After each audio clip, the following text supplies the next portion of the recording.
یکی از ایراداتی که به قانون کار گرفته میشه اینه که این قانون توجهی به بهره‌وری نیروی کار نداره. اما اینطور نیست. در ماده 48 و 49 قانون کار اشاره‌هایی به طرحی با عنوان طرح طبقه‌بندی و ارزشیابی مشاغل شده. بیایید ببینیم اصلا این طبقه‌بندی و ارزشیابی مشاغل چیه؟ طبقه‌بندی مشاغل یعنی دسته‌بندی اصولی مشاغل در طبقات معین و مشخص بر حسب وظایف و مسئولیت‌ها و شرایطی که برای احراز هر شغل لازمه. در کنار طبقه‌بندی مشاغل بحثی با عنوان ارزشیابی مشاغل هم داریم که مربوط میشه به برقراری ارتباط بین کیفیت وظایف و مسئولیت‌ها و ارزش پولی مشاغل در یک سازمان. هدف اینه که پرداخت یکسان و همرقم به همه کارکنان صورت نگیره، بلکه هر کارمندی بر اساس توانمندی و میزان اثربخشی که در کار داره و تأثیری که در کیفیت کار میذاره حقوق دریافت میکنه. این بحث در واقع در راستای اجرای عدالته. بنابراین دولت به دنبال اینه که بتونه این طرح رو پیاده کنه، اما با توجه به اینکه اجرای این طرح در کلیه کارگاه‌ها مقدور نیست، در 3 سطح اجرا میشه. یعنی اجرای این طرح در مرحله اول برای کارگاه‌های بالای 500 نفر کارگر الزامی شد. در مرحله دوم کارگاه‌های بین 300 تا 500 نفر ملزم به اجرای این طرح شدند و در مرحله سوم در کارگاه‌های بین 50 تا 300 نفر اجرا شد. اما متاسفانه هنوز به کارگاه‌های زیر 50 نفر تعمیم پیدا نکرده. البته این طرح مشکلاتی هم برای کارفرمایان داره. به شدت هزینه بر هست و میزان پرداختی های کارفرما رو بیشتر میکنه، اما از طرف دیگه با توجه به ایجاد انگیزه‌ای که در بین نیروی کار به وجود میاره میتونه در کیفیت کار بسیار مؤثر باشه.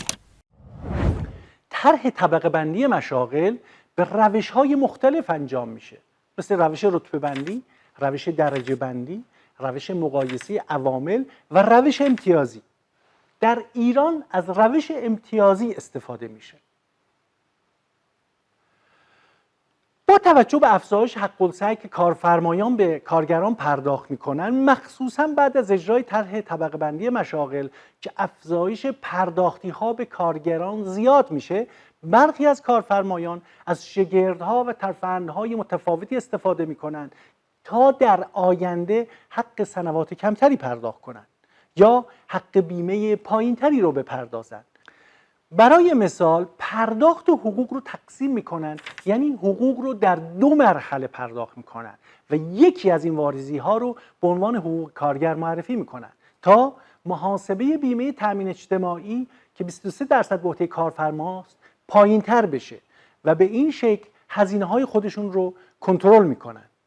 در روش امتیازی 4 عامل رو مد نظر قرار میدن. اول مهارت‌ها، بعد مسئولیت‌ها، سوم نوع کوشش و فعالیتی که صورت میگیره و چهارم شرایط کار.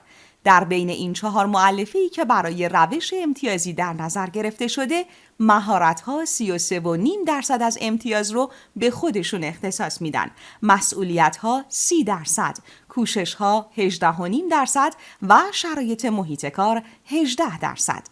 بخش مهارت بیشتر در 2 موضوع تحصیل و تجربه جمع میشه.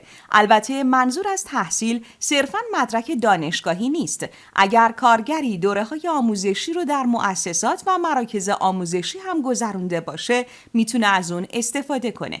بخش آموزش و تحصیل 215 امتیاز از 1000 امتیاز رو به خودش اختصاص داده که امتیاز قابل توجهیه و در کنار تحصیل تجربه است که 120 امتیاز داره.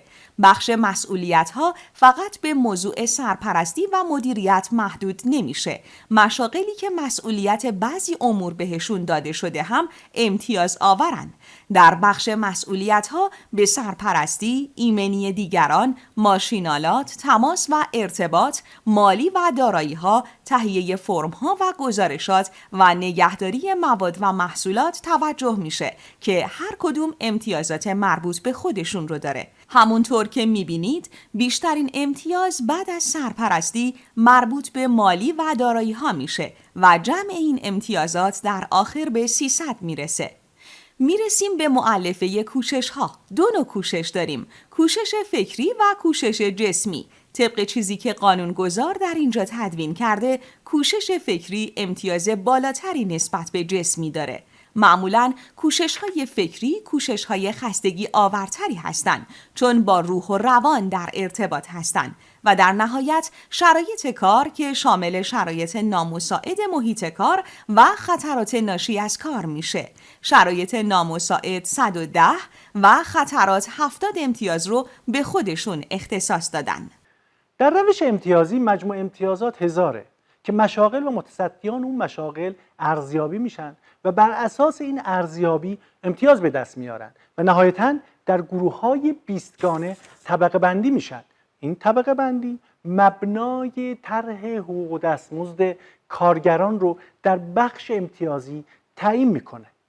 در ادامه به قانون تامین اجتماعی میپردازیم که اهمیت زیادی داره، چون بسیاری از کارفرمایان و کارگران در کشورمون درگیر بیمه تامین اجتماعی هستند.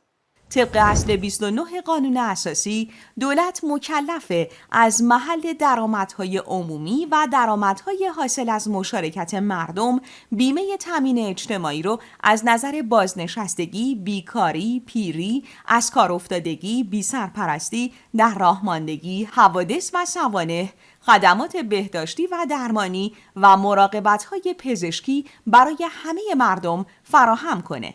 اولین مصداق بیمه به سال 1604 میلادی و پادشاهی هنری چهارم برمیگرده که دستور داد مبلغی از درآمد هر معدن در انگلیس به خرید دارو و مداوای کارگران مصدوم شده در همون معدن اختصاص پیدا کنه.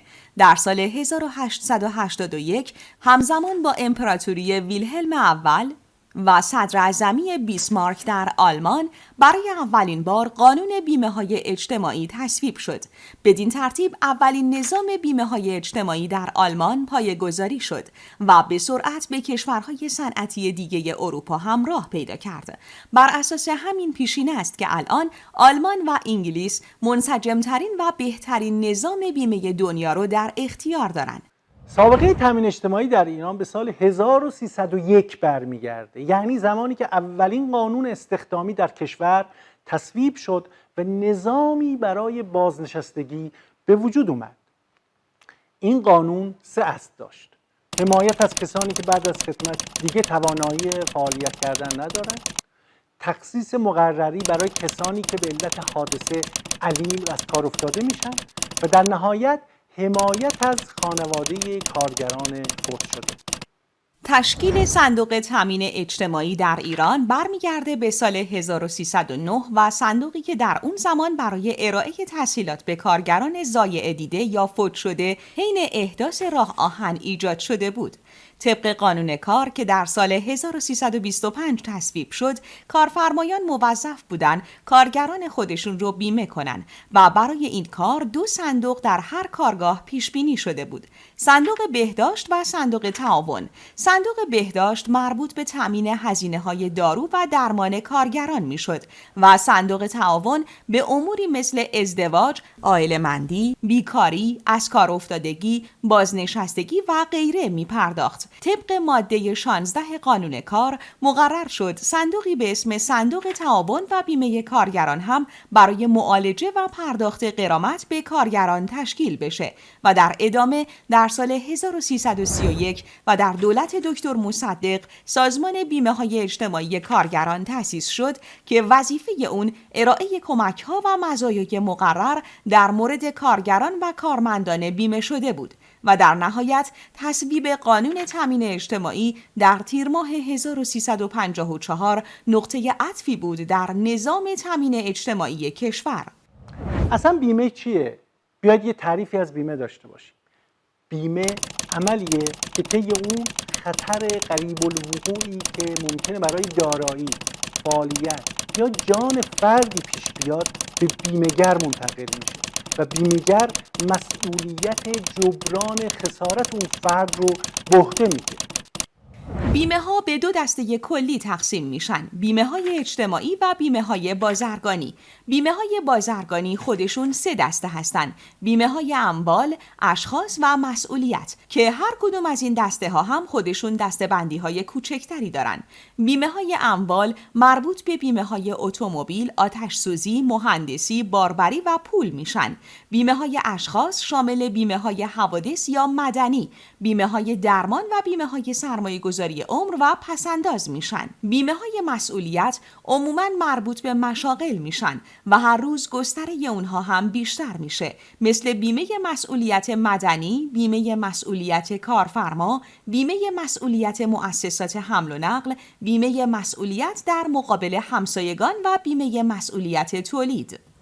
اگه بخوایم بیمه های اجتماعی رو و بیمه های بازرگانی رو با هم مقایسه کنیم، به چند تا موضوع باید اشاره کنیم. اول اینکه بیمه های اجتماعی بیمه های اجباری هستند، یعنی قانون کارفرما رو موظف پرداخت حق بیمه کرده، اما در بیمه های بازرگانی اجباری وجود نداره و یک عمل اختیاریه که حسب نیاز اتفاق میفته.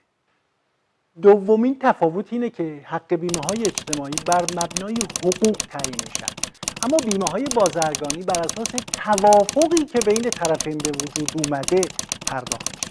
در بیمه های اجتماعی اگر حق بیمه توسط کارفرما واریز نشه، بیمه اساساً قطع نمیشه، بلکه سازمان بیمه تامین اجتماعی کارفرما رو با جریمه کردن وادار به پرداخت این حق بیمه میکنه. اما در بیمه های بازرگانی به محض این حق بیمه پرداخت نشه، موضوع بیمه کلاً لغو و تمام شده حساب میشه.